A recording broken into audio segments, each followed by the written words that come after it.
আজকে আমার পরীক্ষা হচ্ছে, আর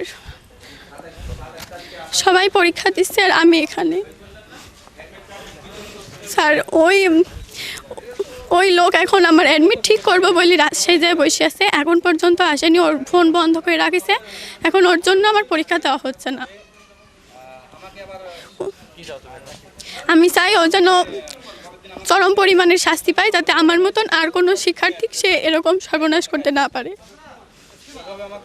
আমার ঈশ্বর জাহান সুসি, আমি আব্দুলপুর সরকারি কলেজের 2026 সালের একজন বিজ্ঞান বিভাগের এসএসসি পরীক্ষার্থী।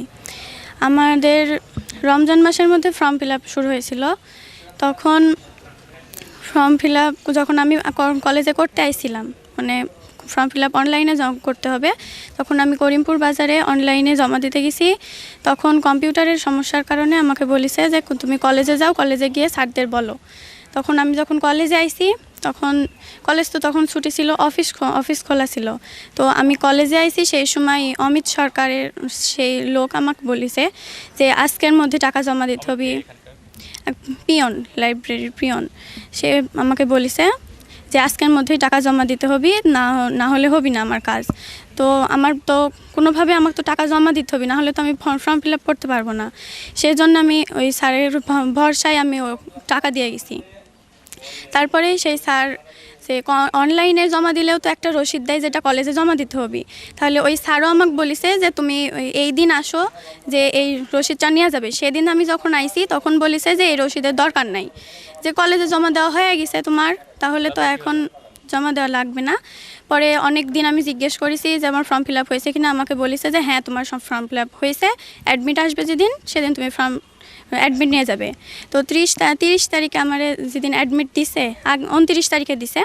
তো সেদিন আমাকে বাড়ি থাকতে ফোন দিয়ে বলেছে যে তোমারটাই একটু সমস্যা আছে, তুমি পরের দিন এসে নিয়ে যাও। তো তা আমাকে সে বাড়ি থাকতেই নিষেধ করে দিছে, তার জন্য আমি আসিনি। পরের দিন আমি আমার আব্বুর সাথে আইছি। আব্বুর সাথে আসার পরে আব্বুক বলেছে যে আমার অ্যাডমিটের সাবজেক্টের এক জায়গায় সমস্যা হয়েছে। সর্বশেষ স্যারের ওই লোকের জন্য আমার এখন পরীক্ষা দেওয়া হচ্ছে না।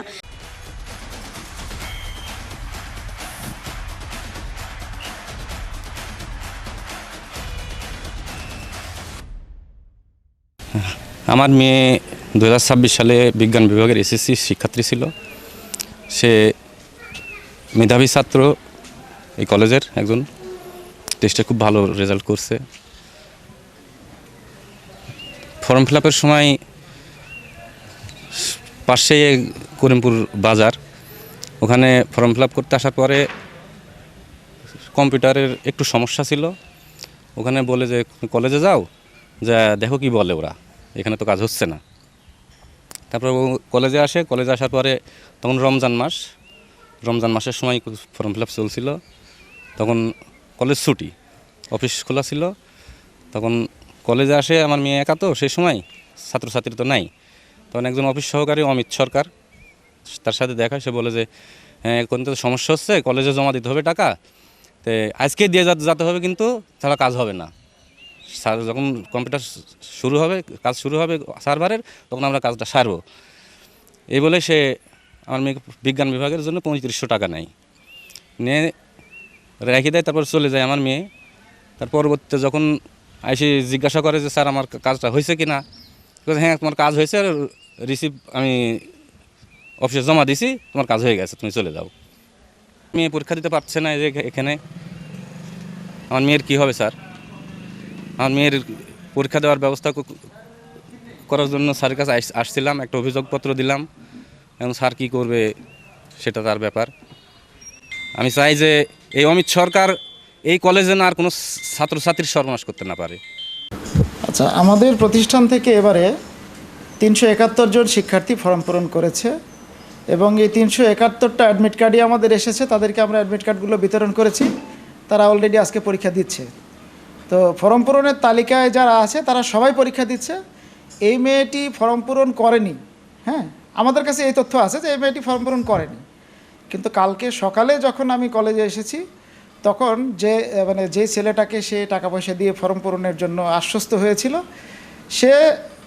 তার তো সে সেটা পারেনি। তখন আমার কাছে সে একটা ডকুমেন্টে স্বাক্ষর চাচ্ছিল। আমি তখনই জানতে পারলাম যে এরকম কিছু শিক্ষার্থী তার কাছে টাকা পয়সা দিয়েছে, তার মধ্যে এই মেয়েটাও আছে।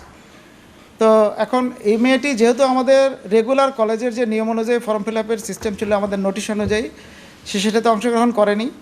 তারপরেও যখন আমি দেখেছি যে না, এই মেয়েটা নির্বাচনী পরীক্ষায় উত্তীর্ণ ছিল, যেভাবেই হোক ও মিসগাইডেড হয়েছে, তার জন্য আমরা যদি কিছু করতে পারি সেজন্য আমরা বোর্ডের চেয়ারম্যান মহোদয়ের সাথেও কথা বলেছি।